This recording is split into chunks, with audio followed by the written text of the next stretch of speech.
he would be joining us for our live stream on Monday. But today, yesterday, I had to move the stream because we had some Amish here working at the house, taking down some trees and rearranging things. So we're starting new. I've got the new computer in place, so hopefully no glitching today. And we've got some more equipment that's supposed to arrive today from Amazon. So get that set up, and through the end of the week, be able to perhaps get some new things implemented so that our live streams can have some additional features. So working on all of that.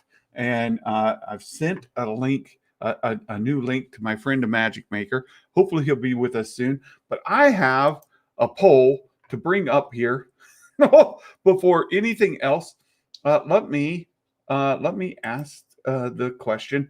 And this goes from just that debate that Josh Lucas was talking about yesterday, and some folks that and they covered it last night on Nerd Theory, and it's just the discussion if Ahsoka and Luke were to battle one another, who would win? So it's a completely theoretical sort of what if kind of situation. But at the time of the Mandoverse, so the Mandalorian season 2, when we see Ahsoka, and of course at the end of the season when we see Luke, so that time frame, you've got that age Ahsoka versus that age Luke. Who wins in a combat? So that's the question. And as we wait, a Magic Maker has joined. I got a notice. I'd say hello to everybody. I know Ducky's here. Mark, good to see you. RF Gaming Channel. Dale Erdman here in the chat. Thank you so much. Darth Maximus and Kieran. Hello. Good to see you. And let's see. Right here. Nothing like a bad case of the Amish. They did a great job yesterday. You ought to see them pulling those logs out with the horses. That was a lot of fun. And then let's see here. Ducky Momo right here. Someone call Melvin. Santa has fired his Christmas tree. No, we took down a whole bunch of them in the yard yesterday. So there's a lot more room and we're going to convert a lot of it into yard. And then Will Morgan's here. Matt Rissman. Hello. So we have Team Ahsoka there. And good to see you guys. Ronnie, he bought his mega mug. I bought my mega mug. It should be here soon. Ronnie Jimenez is in the chat. And my friend, the Magic Maker, is here. Hello. Hello. I haven't figured this thing out yet, so it's a work in progress. Same here, my friend. Same here. I'm trying to figure it out myself, and I thought I would try it. I'm not exactly pleased with it because they've got these like if I show some of these things, there's some nice emojis there, right? But we've got some custom emojis for the channel, and if I click on the custom emojis, you get nothing. So I'm trying to find Grogu. Yeah, I'm trying. Right. We're trying to find a solution that would let us show the custom emojis, integrate everything in, be able to bring guests in, and do everything on the live stream that we want to do. I think I've found a different solution. So with some of the equipment coming, we should be able to try even something else. So look for that next week. I'm sure there'll be one more thing that I can't figure out. Oh, you'll be fine. You'll be fine. So just to update everybody, we have moved our regular live stream with a Magic Maker. We were doing that on Thursdays as we would do our predictions for the next episode of the Bad Batch. But now that that's over, and now that they're going to move releases to Wednesdays, so that'll happen Tuesday night for a lot of us, or Wednesday morning for some. As that happens, then a Magic Maker and I, so that we could do our predictions and do our reviews, we're moving our live streams to Monday. And then on Fridays, when there's news to cover, Star Wars Meg and I will be doing a live stream together to talk about the news of the week. So look for those on the regular schedule, Mondays with a Magic Maker and Fridays with Star Wars Meg. And how's the new computer? The new computer is coming along fine. It's always a bit of a process to set up a new PC and to get everything installed that you had installed and get everything working that you had working. So we're still working on that, but it's going well. Thank you. It's been harder because the elves are on strike. Thanks to all y'all. Oh, I know. They're constantly getting people worked up. So, hey, and I see Mike Porter in the chat. Good to see you, my friend. So, question. The question of the day is in our theoretical matchup between Luke Skywalker and Ahsoka Tano. Season 2 of the Mando time frame. Who wins a one-on-one? Well, Ahsoka can't beat Vader. Luke beat Vader. Luke beats Ahsoka. Oh, I think you have flawed logic, my friend. So they talked about it a little bit last night on Nerd Theory, and I agree. I think Star Wars Theory even mentioned Vader was conflicted, and Palpatine himself says you're conflicted, right? So, no, yeah, he does. I mean, I'm not denying that. I'm just using simple logic. So Vader being conflicted and not really wanting to kill Luke, then we have not really an all-out Vader versus Luke. So the comparison of Luke beats Vader, Vader beats Ahsoka, not necessarily a valid if-then, right? Maybe it's a maybe. You don't know. I mean, it could be. I mean, there's always doubt. There is doubt, and that's what makes it just a fun discussion versus an argument or feud amongst the fan base. And Josh Lucas, Den of Nerds, he's trying to make it out like there's a feud in the fan base. I just don't. I have not seen a feud at all. I haven't seen people up in arms about it or anything like that. So for me, it's all just been fun kind of debate. And for me, I'm Team Ahsoka. So if I were to choose, I'm gonna go with Luke. I go with Ahsoka because she started training as a Padawan. She came up through or as a youngling, actually. She started training as a youngling in the temple with Yoda, and Plo Koon, of course, brought her in. She spent time mentoring with Obi-Wan, and certainly she was Anakin's Padawan, and she has years of experience in combat in the Clone Wars, battling the likes of Asajj Ventress and Grievous and Maul, and plenty of experience. I believe her lightsaber skills far exceed anything Luke has ever displayed, and her acrobatic skills are way superior as well. So between her acrobatic skills, her lightsaber skills, and her experience in combat that Luke just doesn't have. He doesn't have nearly the training. He doesn't have nearly the skill, and he doesn't have any of the experience that Ahsoka does. I give the edge to her, while acknowledging that Luke's overall force power might be greater, and in fact is indeed greater. It's just I think that Ahsoka wins in any kind of battle because experience trumps all of that. Well, I mean, I think you have an argument. I would say, though, that there's some realistic aspects of movie making that should the original trilogy have been remade with modern special effects and modern movie making techniques, that you would see a very acrobatic and very capable Luke Skywalker. Well, we had Luke Skywalker with modern technology and effects in Mandalorian season 2 in his hallway scene. That's right. And we saw him lay waste to them, and he basically did his own Vader hallway scene, which That's right. we all went. So, but not really impressive lightsaber skills there. As impressive as they needed to be. Well put. Well put. So I thought it was a fun discussion. It's been a fun debate. People have been talking and bringing in their points. I do not think the Luke beat Vader, so Vader and Vader beat Ahsoka. So there's your answer. I don't think that's valid at all. The circumstances are entirely different. Time frames entirely different. Everything's different. So I wouldn't lay any credence to that at all.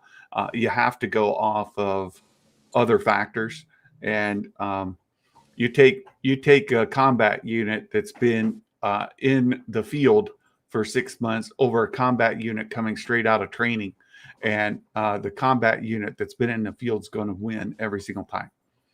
But there's a little bit difference in that. Yeah, I get it. I understand. So it's what makes it just a discussion, and there's no right answer. That's the other part. I think the better comparison would be, boxers. So you have a boxer who has more experience, has won, more bouts, but then you have a young boxer who is, skilled and capable and coming up, and the difference is this the new boxer. I mean, we see this occur all the time, where the new boxer comes up and defeats the older boxer, the more experienced boxer. And, well, I think if you're going to use that, then you've got somebody who's been training for decades and has fought many bouts versus somebody who started training 2 or 3 years ago, sure, and who's only been in 2 battles, sure, in two matches. So I mean, it's tough to do that way. And just a real quick, the Star Wars Meg, hey, good to see you here. Thanks for stopping in just to say hi to everybody. And I ordered my Star Wars Meg a mug, my mega mug, and I got notice that it has been shipped. So hopefully here in the next couple of days, I will have my mega mug, and I could be sipping out of it instead of whatever I grab out of the fridge. So there you go. Let's just get some. I've ordered mine too, so we'll sip it together. Very good, very good. Let's go back and get some other opinions here, and just kind of get other perspectives in the conversation. Hey, there's we've got our friend Jason Ward from MakingStarWars.net. It's purely technical and educational issue for Skywalker. Luke has never won an actual conflict with violence. I completely agree with you, Jason. I think it's not even comparable, and that's why Luke is in a real bad spot when it comes to somebody with that kind of experience. Oh my goodness, the chat here. I just think that we discount. I mean, I'm not saying that Ahsoka doesn't have the same contact, same attachment and connection with the Force, but I think there is some level of feeling and drawing upon it that makes you just that much quicker, just that much more capable, and so I don't, if Luke is the answer, right? This is the assumption, right? So Luke, I mean, going off the OT, if Luke is the answer to defeating, the Emperor and Vader, and their intent, as it appears, taking at face value, is for him to kill Vader, not turn Vader, all right? And the assumption is that Luke is their last chance to kill the Emperor, all right? Then the assumption is that his connection with the Force makes him more capable than even them. That's their hope, is that his connection with the Force creates that connection, which would be even beyond them as they perceive it, all right? And so with that in mind, if that is the assumption, knowing that they know Ahsoka is out there, all right, they don't even think that Ahsoka can do it, all right, then you have to put the edge, in my opinion, to Luke over Ahsoka. Well, there you go. There, and I still agree with Jason. I think Ahsoka would mop the floor with him, but that's me. Vader, Dominic, Vader wasn't trying to kill Luke. Ahsoka held her own against Prime Vader in Rebels. That's absolutely true. When they were battling there, she went toe to toe with him, slashed open his mask. I'm not denying that. I mean, I am. This is not the denying of that, and I don't think that's not true that he wasn't trying to kill Luke. I think that at the point in time that he had to come, the battle that he was fighting is his own life as it is, versus the life of Luke as his opponent, and so we see multiple times that he's using manipulation. We see multiple times that he's angry, and that he is definitely trying to manipulate Luke. He's trying to work him in. I think he definitely would have killed Luke. I mean, he wasn't like intentionally missing his swing, Well, Luke, at the same time, look, even Palpatine says you're conflicted, right? Sure, I'm not saying he's not conflicted, but they're always conflicted.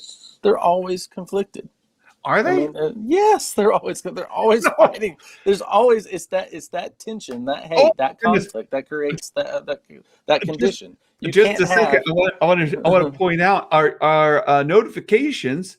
So we got a super chat. This is one of the reasons I wanted to try out Melon. Is it integrates with Streamlabs, and we have custom alerts set up that when we get super chats or new members, we get that little animation that pops up, and we got and it worked. Oh, wow. That was super exciting that worked. That's one of the things I wanted to see. That's fantastic. So very happy about that happening. And Kieran, his $5 super chat. Ahsoka's full trained by the Jedi at their height before Order 66. That's a don't good care. point. Don't care. I'm sorry. I interrupted your thought. I mean, no. I think ultimately this is what it comes down to. I mean, it's just this idea that listen, the story of Luke is the quintessential story that Star Wars was based on. All right, and the idea now is that we have this constant overriding of Luke. So either Luke is who Luke was, or he's not. And if he's not, then Star Wars is dead to me. Oh, that's great.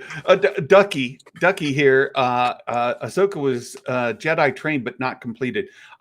I'm not sure about that because they had said that she completed her trial and they were going to make her a full Jedi Knight. Yeah, that was. I feel guilty because we falsely accused you. So let's we'll say you're a Jedi now. Yeah. Yes. Good. Right. Our bad. How about this? And Luke has been learning Jedi and Sith holocrons this whole time. There's another thing about Luke that I was thinking of. He constantly has a misunderstanding of the Force. And hey, there, Mike Plo Porter gave $1.99 through a super chat, and actually I could see in the YouTube studio, it's got the little like number one finger pointer thing that you get for going to sports games. So thank you so much, Mike.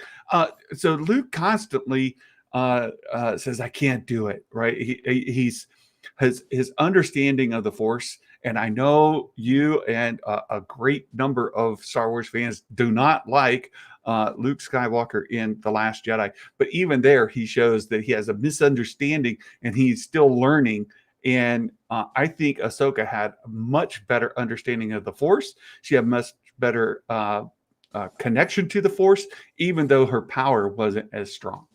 So, I mean, that's why the complication is with the Luke of The Last Jedi. I mean, I don't want to rehash this whole thing, but I mean, the reason why we have the issue is because there's lessons learned from previous things that he completely ignores as he goes into that. It's not that he's still learning; he's relearning old lessons. And then to me, it's as far as storytelling is concerned, it's really bad storytelling. That's just my opinion.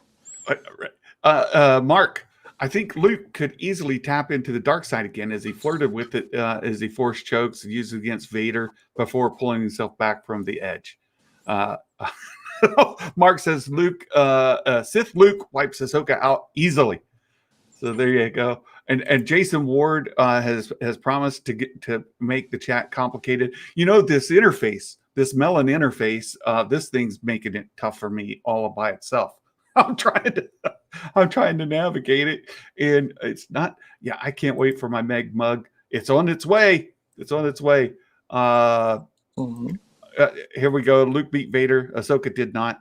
But again, Will, I don't know that that's a fair comparison. Like we don't know, but I mean, you know, and all, I mean, what we have is what we have. I mean, it's all it is to it. I mean, it's you know, you have the straightforward, and I just have to, I have to make some assumptions that Vader, even though he may not be at his full, you know, there's no way he wasn't conflicted when he was facing Ahsoka. I mean, he loved Ahsoka. There's no way he wasn't conflicted there too. I mean, there's no way. Well, I get you there. I agree with you there. Sheev, Ahsoka was a child soldier who beat Maul at 17. Good point. like I just can't discredit all of that combat experience in war. Like that makes a difference. That amount of learning and facing other Force users. How many Force users has Luke faced other than Vader? And I don't know. I mean, he got the snot shocked out of him by Palps, but he didn't beat Palps, right? Nope, he didn't. So it's a tough thing. Mrs. Claus is home. But nobody beat Palps. Yeah. Closest would be Mace Windu, and I don't really know if that was true either. But there's always a debate on that too. Oh, we've got Coop here. Coop says Ahsoka's more skilled. She's older. She has formal Jedi training, real wartime experience. She has been honing her skills since the beginning of Clone Wars. I agree with all of that. I mean, yes. I mean, sure. I mean, it's not.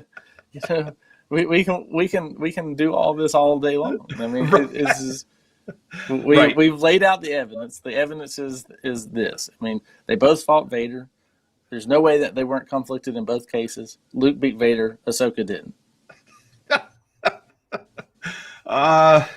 You know, different situations. And I'm not denying it. I'm just saying there's no way that Vader wasn't conflicted in that whole thing. And you can actually see it in the middle of it, where he's like, he's dead. He's like, you know, and then she says what she says. You know, it's not the way of a Jedi. I'm no Jedi.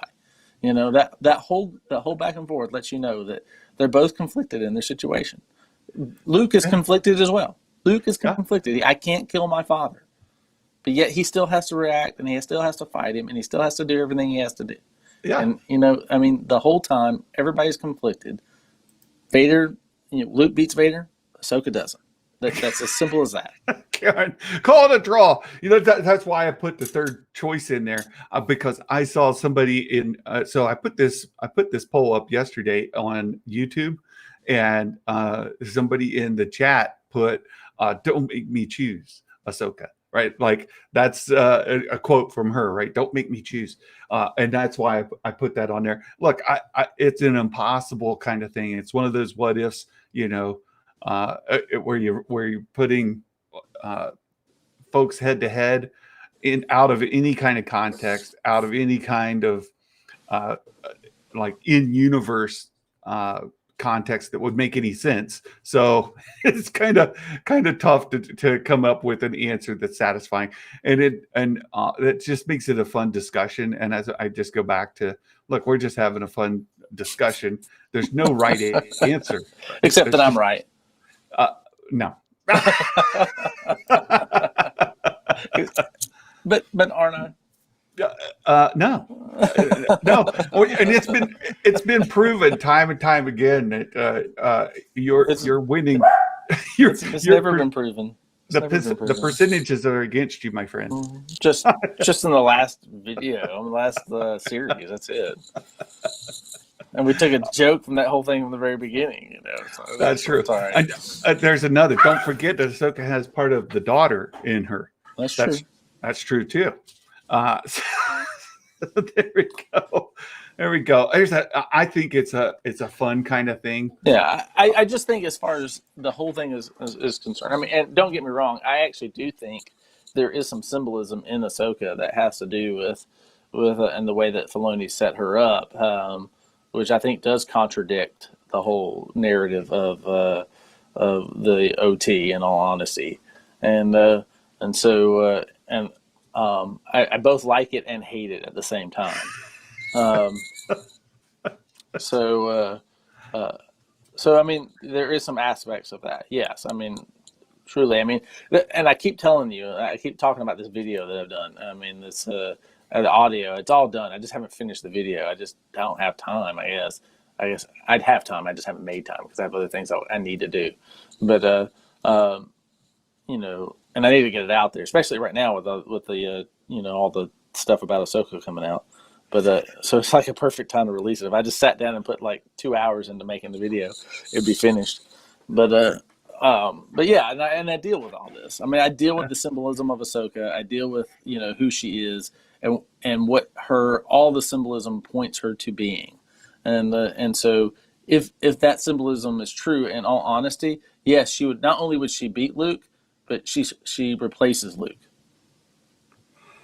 Oh, well, that's a good point. Hey, and my friend Bossk's Bounty, Tim, is here. Good to see you. I just became a member of Bossk's Bounty's. He has memberships open now. So if you enjoy seeing fantastic vintage collection toy coverage from Hasbro, go check out Bossk's Bounty. And see what he does there. He's one of the guys I look to try to learn and get better at what I'm doing, and I really enjoy what he provides. And so great to see you here. Thanks for stopping in. And as he says, Luke would never have left his sister when she was in trouble. Luke's all about family, risking himself, and that's what makes it a ridiculous kind of scenario as well. Like Luke and Ahsoka would never fight like that, right? I mean, I guess it's possible. You can always have a brother scenario where Ahsoka or Luke is turned. Star Wars news is here. And Coop again. Luke's ceiling is higher. However, Ahsoka should edge out when comparing. Yeah, I look. It's an impossible situation. So let me just see. Oh, and that's absolutely right. Filoni said Ahsoka is Luke's senior. That's absolutely true. And how did this become a Luke versus Ahsoka thing? Because people like to do this, like the what if kind of thing. What if Superman battled the Hulk? Right? What if some character that would never combat another character were to combat each other? It's just fun. That's all it is. Except that I'm right. No, that's never it. That's never it. But I am. Ronnie, where's Mug today? Meg said she couldn't stick by today. She had to jump out. So she did stop in and say hi. Yeah, she dropped by briefly. She did. So we've got. So here's the vote. I mean, we talked about doing the Magic Mondays, and then but there's also the possibility of Tuesday Talks. So what would they rather have? Would they rather have Tuesday Talks or Magic Mondays? Well, that's a good point too. And as we talk about doing the predictions, like what we did for the Bad Batch, those will come out overnight, Tuesday to Wednesday morning. And so Tuesday could be a better kind of thing for us, so that we could do that predictions on the eve of the new shows coming out. Right. So I'm absolutely up for that, and we'll land on something. I want to bring up our first topic. Now that we're halfway into the show, topic number 1, the Book of Boba Fett. Well, this is the only topic we're obviously going to cover. We just talked 30 minutes on Ahsoka and Luke. Mark Hamilton. What if? There's a great what if from Mark. What if a magic maker was right once? Yes. Once. It's possible. It does happen. Clocks are actually right twice a day, right? Broken clocks right twice a day. That's right. Gray, I didn't see this comment before, Gray. Thanks for posting again. I think Ahsoka trained Luke, and because he's so much stronger in the Force, he passed her up. Oh, that's very possible too, Gray. There's a lot of story there to be filled in. But that's actually one of the best Thor Skywalker's fan fictions. Yeah. Thank you, everybody. Appreciate. Bob, is Bob here? I didn't see Bob, but he says Uncle is here. Uncle Bob. Thank you so much, JC Productions. This is great. So again, we go back to our topic. Let's see. Let's try this again. The Book of Boba Fett. Let's see. How do I get this thing going? There we go. The Book of Boba Fett. There's all kinds of stuff coming out about it. We heard that we're going to get a live action Cad Bane, and before that, they did announce that Bossk was going to be there as Bossk Bounty. How appropriate is that? So does Boba Fett kill Cad Bane Well, that's part of the question, right? So Bossk definitely has to show up. Possibility of Imbo showing up, right? There's all his peeps. So you remember back in the Clone Wars animated series, Boba Fett had his little gang, right? And that included Imbo and Bossk. So it's very possible we would get both of those. Yeah. Cad Bane was certainly a nemesis for Boba Fett. So it's very possible that we could get a lot of those other characters. But what are your thoughts of that? Is Boba Fett going to kill Cad Bane? We've heard that Cad Bane's coming back. Are we going to get Boba Fett killing Cad Bane in the Book of Boba Fett? Yes. Again, we disagree. I don't think so. So I think I still think that what you're going to get is a telling and retelling of old stories. So it's like it'll be like Boba Fett's greatest hits in a way, and some of the flashbacks you're going to get. So you're going to get a current story and a layered backstory, and so we're going to continually have these back and forth periods. That's what I think is going to happen. That's possible. I think that my theory has been that there's Bob. Yes, Uncle Bob is here. The Sarlacc pit kills Bane. If that happens, then Boba Fett doesn't kill him, and I still win the bet. But yeah, that's a good question. So if he's shot, like it shoots his legs out from under him, let's say, and that causes him to fall into the Sarlacc pit, which ultimately kills him, I still think that counts as a Boba Fett kill. No, because the Boba Fett injury was just to his legs. That's just a wound. So what if he just falls to his death? Then the fall kills him, not the wound. Right. Well, I mean, if and really, it's the blaster that kills him. It's not Boba Fett because he doesn't really snap his neck or anything, right? Well, is that where we're going? Is that where we're going? No.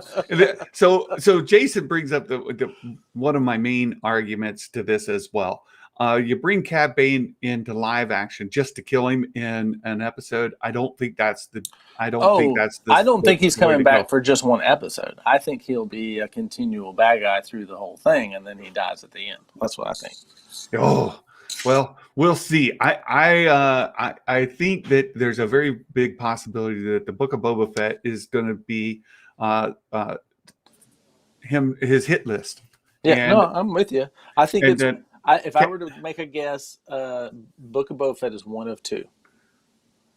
Oh, two seasons. Very, very good. It will be. Oh, wait. This is being. I wish info was found live in stream. Oh, my reaction to Cad Bane in the Book of Boba Fett or in the Bad Batch. was if we saw him revealed in the Book of Boba Fett without knowing he was coming, it could be quite the big deal. I don't know that. I think it would be a mistake to kill him off. Yeah, so I think that Cad Bane has a score to settle with Boba Fett. I think that plate we saw was where Boba Fett did shoot him in the head and he survived. And Bob brings up another point. Ahsoka was supposed to die during Order 66. Well, supposed to, or at least that was George's plan. But then he was talked out of it, and it didn't carry that out. But no, I don't think they're going to kill him. At least I don't think they'll kill him in the first meeting. But I do think he'll die. I think Boba Fett will kill him. I don't think so. In the course of the season, in the course of the show, let me put it that way. In the course of the show, whether it's first season or second season, assuming there's a second season, he will kill him. Cad Bane is too popular to kill off. I agree. Yeah, but at this point, Cad Bane's going to be like, William Money and and Unforgiven, except he dies. Ducky Momo. So there's been this all killer, no filler, and that we had this quote from Robert Rodrigues, who says he's making big promises. He knows that it over delivers, that it's going to blow people's minds. So that's a big risk for folks like you who said that the Bad Batch didn't deliver on its promise to be an emotional, heart-pulling season finale. Yeah, absolutely. So I think there's gonna be a lot of death in the Book of Boba Fett, though. Well, look here, yada yada. We don't see him anywhere else afterwards. Well, not only do we not see Cad Bane before that, right? So we don't see anybody afterwards. No, we don't see Ahsoka or anybody at this point. So. Right. So it'd be tough to say because we didn't see them in the sequels. That means they're all dead. The universe is too big for that. But they are all dead. They could be. But at the same time, you go back to Empire, or go back to the original trilogy when they have the lineup of the most notorious bounty hunters in the universe. You don't see Cad Bane there. Well, you also don't see Fennec Shand, and we see Fennec Shand, and we already have confirmation that Boba Fett, or that Cad Bane is going to show up in the Book of Boba Fett. That's both of those are after the original trilogy, so they've survived to this in between time. So I don't know that that's any kind of Fennec Shand. I think you can reasonably write out of showing up. If she's working with Boba Fett prior, then she is forward in advance already, looking for other places. She's out there. She's the one that sets up the whole situation for him to follow them. Fennec Shand seems to be very resourceful, and if they're working together prior, then it makes sense. Yeah, and same for Omega, right? I think they set up Omega in the Bad Batch to introduce her in this time period, or in some other Filoni live action series. Right. So I think the theme is true for her, that she was doing something else. Right. I hope they do actually do a bit of this storytelling where they fill in between Empire Strikes Back and Return of the Jedi, and that actually Ahsoka does train Luke. I kind of hope that does happen. I saw another. Here we go. Cad Bane should get multiple episodes and an ambiguous death when they ultimately decide. Well, you could end up with a death similar to our purple wielding guy that was yeeted out of the window by Palpatine. Mace Windu. Mace Windu, right? You could get that kind of ending for Cad Bane. Yeah. Is he dead? Is he not? We don't I know. thought that's what we were going to get in at the end, or in that episode of Bad Batch, when when his leg rockets didn't work right. I was like, oh, what a way to die. Well, and Ducky says Cad Bane may not be hostile with Boba at all. There's that possibility too. I don't think that's true at all. I think we already know the little bit of the Clone War episode that we didn't get to see because it was not completed, and then what did we see in there? We saw the plate in Cad Bane's head. I think they were definitely alluding to what the episode we didn't get to see. Yeah, I think so too. I think that's already happened, that the duel already happened. So the question now is, in the Book of Boba Fett, is there still any kind of rivalry? Is there still any kind of animosity between them? I forgive you. You just shot me in the head. It's okay. Well, maybe he doesn't even remember. Do I know you? Right. I mean, he's got a plate on his noggin. Who knows what memories were wiped out by that? He seems to know the bounty hunting world pretty well. I doubt he forgot it. And Ducky gets it. He gets it. If a magic maker disagrees with me, I know I'm on the right path. It's good. No, I think it's a little bit dangerous to come out and say, I know it over delivers, because now there are going to be people who just come and crap on it because it doesn't meet some expectation that they set for themselves. Yeah, I think that I think if you have a good story, and it, then I think it's. I mean, there's always those marginal stories where people really love something and people don't, but it doesn't really happen with really good stories, and it's marginal stories that fall on that line typically. And just my thoughts on that. And I see that often with movies where, they're really not the greats. They fall into those marginal categories, and where some people come and go, wow, I like that special effect, or I like that little aspect of it, or I like that little thing, But when it's a great story, people come out and go, man, that movie was awesome all the way across the board. So I mean, it's just, or that story or that book was really good across the board. Very good. We're going to change topics here. We're going to go on to the second one here on the Kenobi show. So our good friend Jason Ward, who's been in here in the chat last week, when Star Wars Meg and I were live streaming, he made his way down to the set there where they've been shooting, and he ran into Ian McGruff. He ran into Ian right in the parking lot, driving a car. Ian McGregor, and said hi. And to Jason? Said hi to Jason? He said hi to Jason and say hi to us. Because Jason said, I'm watching the Star Wars YouTube show right now. And Ian said to say hi. Pass that on. Hello, Ewan. No, it's last Friday. You're too late. Damn it.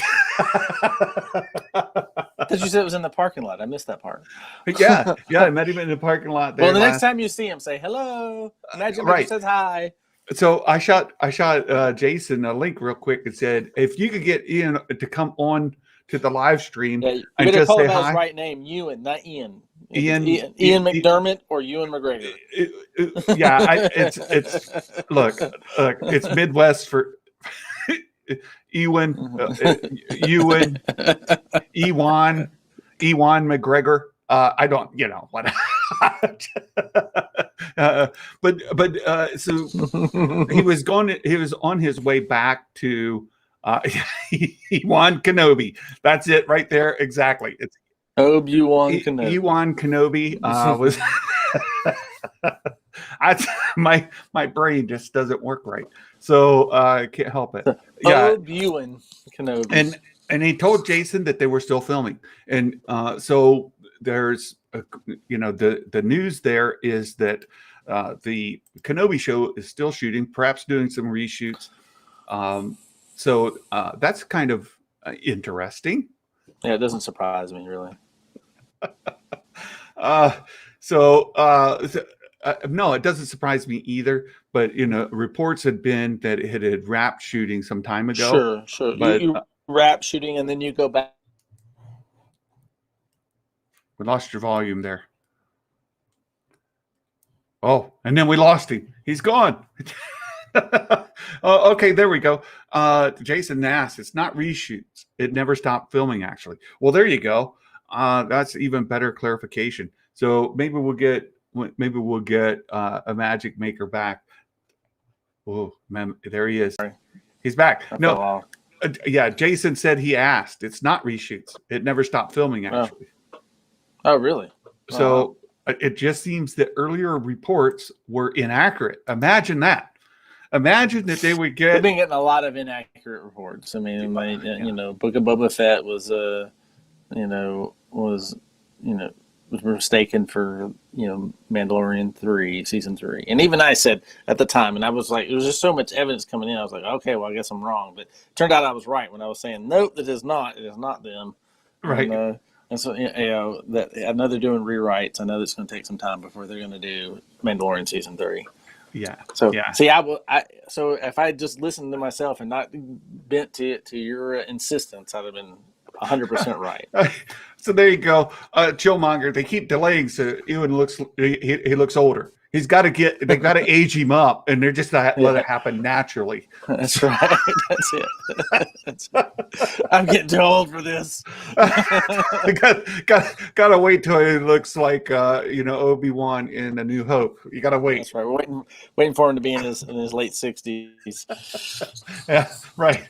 So that's really good. It's really, really good. No, so they're still shooting, and we got that news from Star Wars News Network, where they did some artist renderings of actual photos. So the things that we saw in the Star Wars News Network article, and those photos that they showed, or those images that they showed, were actually artist renderings of what they had pictures of. So you could imagine how with that like Spider-Man trailer, and it had the dude's name on it, where they could track it back. That if they had some photos, they might be able to track it to who actually took the photo through metadata and all of that. So they gave the pictures to an artist who made artist renderings, capturing the spirit, if not the exact picture. Right. So I heard them saying, like, for example, the Bacta tank that's in there, it may or may not have had that ladder next to it and all of that. Right. But there was a Bacta tank, and like the different parts like that. So they're just taking to protect their source.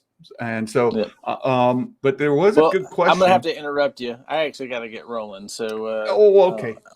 So we've unfortunately burnt some time. So before I go, I want to say a few things. All right. Yep. One, I think that we're going to see Vader a lot more in Kenobi than we realize, and maybe some of y'all predicted. I think it's going to be mostly the story is going to be mostly actually Vader and the Inquisitors trying to find Kenobi. That's going to be a huge part of the story. It may not be most, but a huge part of the story. And then I know we're going to go to Andor after this, and so I think that we're going to see Quinlan Voss and a couple others inside of the Andor series, and I'm very excited about that whole aspect of things. Oh yeah. There's a lot of good stuff coming. Thanks for stopping in, and look for a Magic Maker, and I will be doing it like Monday or Tuesday going forward. So thanks again, my friend, and we'll talk to you soon. May the force be with you all, my friends. All right, bye. All right. So. There you go. Yeah, we don't have Meg and Nikki making a mess in the chat today. So Jason, I dropped the Inquisitor ships are seeing Ian's built on my last show. No one noticed. Oh, I didn't notice. I didn't notice that either, Jason. I did send Jason the link. If you can jump in, that would be great. But yeah, the Hayden Christensen news, there was speculation, like, why were they using Hayden in the time frame in Vader's suit? You don't need Hayden there. You can get any body double as they do with the Mandalorian. For example, there's two different people who are body doubles for Pedro in the Mandalorian when he's in suit, depending on what's going on. You could do the same thing with Vader in suit. You don't need Hayden in there. But these pictures that we got from Star Wars News Network said that we would see Hayden out of suit, like in the back to tank or outside of the back to tank, just in different kind of scenarios. Maybe the helmet coming off. So that was interesting as well. Just to get updates on the Kenobi show, kind of keep that. Why did Pedro need two body doubles again? They had one guy that's John Wayne's grandson. So the Western kind of gunslinger in scenes where Din Djarin is the gunslinger, you would typically see John Wayne's grandson. And then there was a martial artist who was in the suit when he was doing hand-to-hand combat and those kind of things. So think of the scene with Cara Dune from season 1, where they're doing the hand-to-hand combat in the alleyway. That would have been the other guy. When he walks into in episode 1, when he walks into the bar and that kind of gunslinger, that would have been John Wayne's grandson. So that's the distinction there. That's the two body doubles. That's how that went. You guys trying to get in trouble again. Okay. So Mark saying he does remember saying you see Inquisitor ships. I was thinking they'd be similar to Grand Inquisitor's TIE Advanced, precursor to Vader's. Ooh, I'll have to go back and catch that. Sometimes I can't stick through all of Jason's. I get there late and I leave early. I'm not able to stay for the whole stream, so I just must have missed it. And that boy Steve, it's happy birthday. Oh, happy birthday. Good to have you here as always. And then we had another topic I wanted to bring up, and it's this live action Sabine Wren. There's a leader in the clubhouse, Tati Gabrielle. We talked about this last Friday, and I wanted to kind of get a Magic Maker's take on it as well.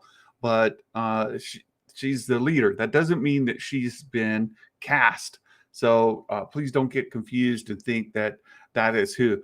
If you're unfamiliar with Tati Gabrielle, if you're unfamiliar with her, she was in that Sabrina series on Netflix that they did recently. And she was one of Sabrina's kind of classmates. So you can catch her performance in that, kind of get familiar with her character, her acting. It wasn't really my favorite character. Maybe that was by design. I don't know exactly, but there's the news on that.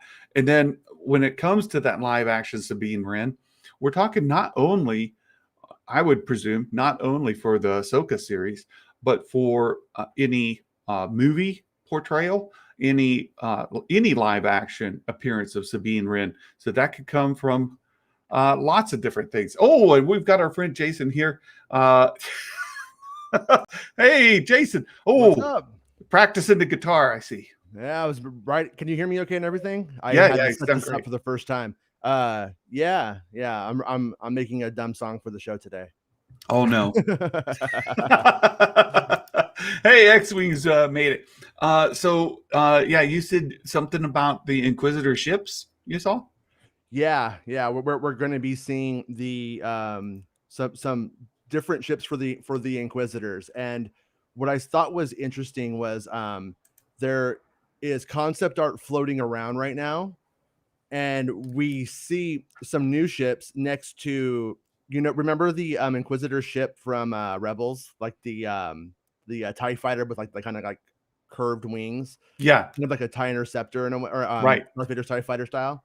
But it's like a different kind of ship, and it's showing it with that. So I don't know if that one's in there too. I don't know if that means that we're going to see that ship, so I don't want to go too far with it, but that's happening. I need your tag. It's not about spaceships. Right? Today it is. Yeah. Today it is. Well, that's interesting. That so we've heard about Inquisitors being in the Obi-Wan show, and the potential of an Inquisitors spinoff, separate. Now, I don't know that anybody has verified that is a project that's actually in the works. I don't think so. I have a theory about that one, and it's that when they were casting the Inquisitors, casting calls went out for those roles, and I have a feeling people figured out what the role was for and then decided or assumed or whatever that meant more for those characters. Because I believe that in one of the actual calls, there was sort of a very strange stipulation saying this could lead to a lot more work. And so I think people ran with that. I could be wrong. I'm making assumptions, but that's why I think that happened. Well, it's sort of like the live action Sabine Wren. I was just saying, like, okay, that's going to be in the Ahsoka show, obviously, but it would presumably mean any other appearance of a live action Sabine in that time frame. Should this culminate in a big movie event, that it would use the same actress in a movie. It could, be several kind of things. So if you've got Grand Inquisitors in the Obi-Wan series, perhaps you get Inquisitors in Rogue One or something else too. I don't know if Rogue One would work out, but in any event, any other thing that might involve that time frame, it could end up being more work, right? Well, when they do something like that, the ability for them to, like, for instance, when they made the Inquisitors lightsabers for Star Wars Rebels, right? You're a product guy. You know how it goes. Basically, it's going to allow them to retrofit the mold, change a little bit of things, and produce it on the quick. And the more that they use Inquisitors, the more that they could produce successful toys over and over again, so they have an actual financial incentive to do that kind of stuff. For what it's worth. You mean they might try to merchandise it? Yeah, right. After Baby Yoda wiped our brains, we're just like, no, it's just all Baby Yoda. They're just gonna make Baby Yoda with Boba Fett logos now. I'm pretty sure. But can I use my Inquisitor lightsaber that I buy at Disney? Can I use that to helicopter out to my mailbox? Pretty sure you can. Pretty sure it's gonna work. Yeah, they I will say too, I think it's probably okay to say, is like when I saw the Inquisitor lightsabers, the spinny ones, right, there were variants in them, and I saw a boatload of the props, and the thing that I can't tell is, does that mean there are a bunch, or was I seeing, like, I don't know if I was seeing, like, for instance, like rubber ones, and then real metal, like for the stunt people, and then the real, like, hero props, so to speak, and that kind of jazz. And that's what makes all of this so kind of on the confusing side, right. But where there's smoke, there's fire, obviously, but it looks like there's a bunch. That's exciting. I have a feeling that there's going to be like the main one or two, and then after that, it's going to be, I think there's going to be some fodder, maybe. That's what I'm hoping for, anyway. That's very exciting. Yeah, that's very exciting.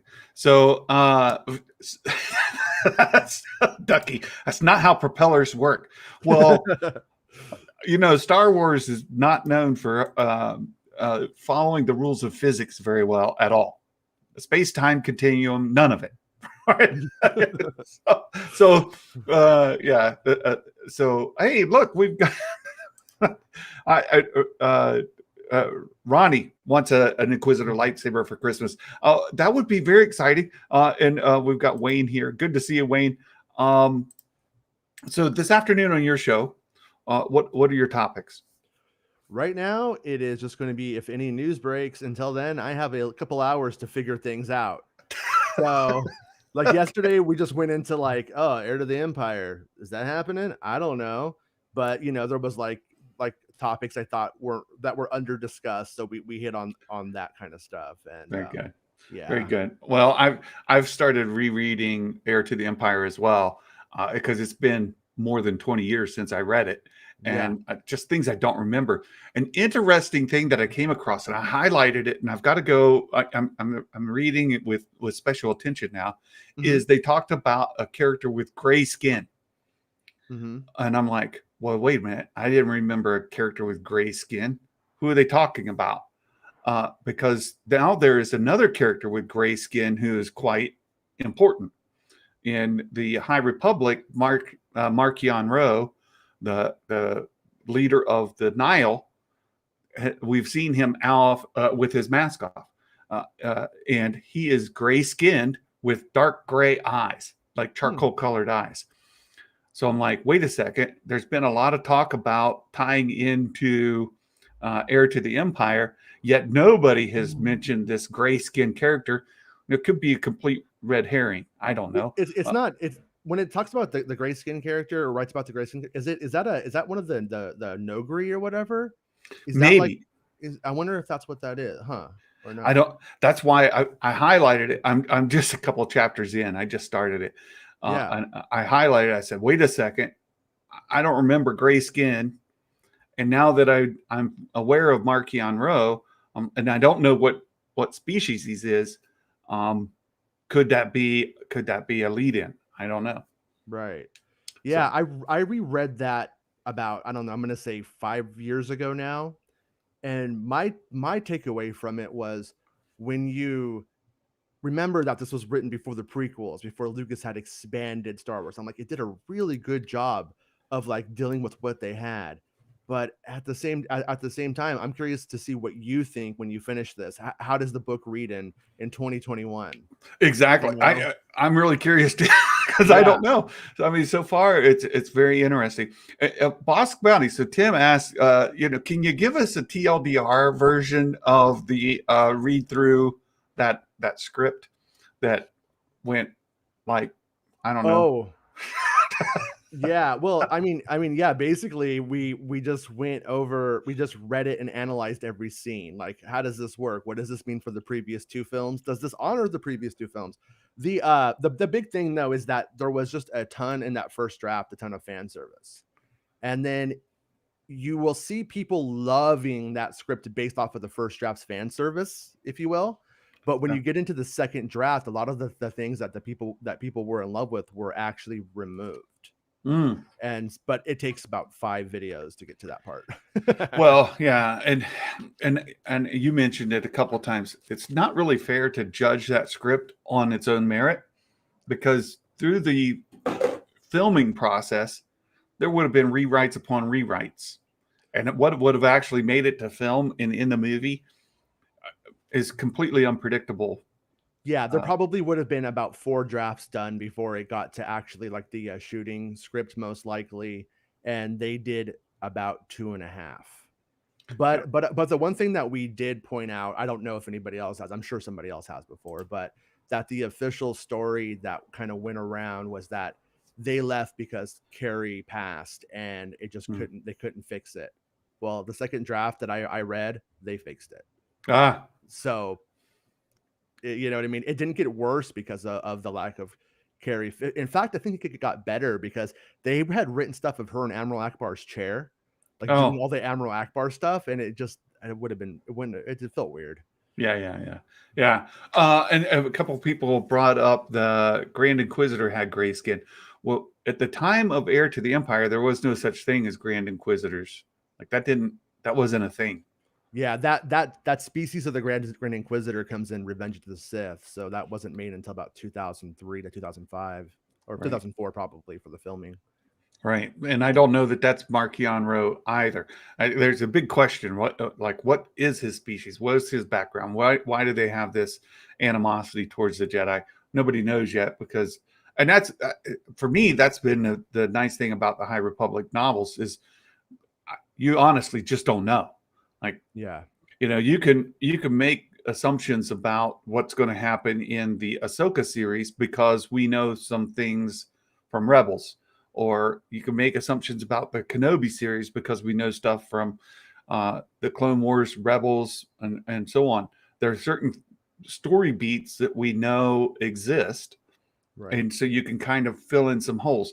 Same with this Andor series.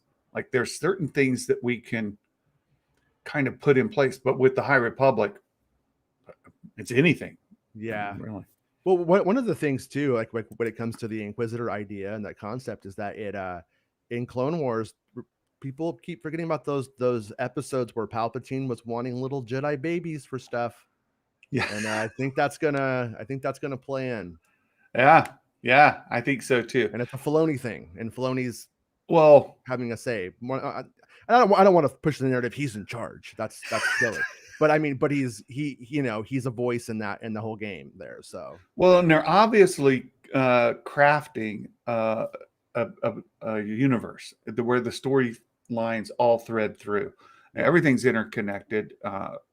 Be it Kenobi, that's going to happen before the original trilogy, or the Ahsoka series that's going to happen after. Like everything's going to tie together. And for me, we've started doing a rewatch of Rebels because it seems to be sort of a centerpiece of all of these things. They all tie in one way or another to Rebels. So we'll try to pick back up on that soon as well. Important stuff. Rebels was sort of like the foundations of the climate of that whole era of the story. So you could kind of see how they have to move things into it and out of it. Yeah, absolutely. Chillmonger, they don't have to tie together. I just don't want contradictions. Well, that raises another point, Chillmonger, though. But I'm not sure how much they're, and it's an issue that a lot of people have when they get really into canon. There's some canon junkies who are tied into every specific, and a specific here from a specific there, if they don't line up, causes issues. And Lucasfilm and Filoni especially seem to be backing away from that and saying, we're going after major story beats, like this battle happens and so wins. Who was there and what color lightsaber they had aren't necessarily things that they worry about.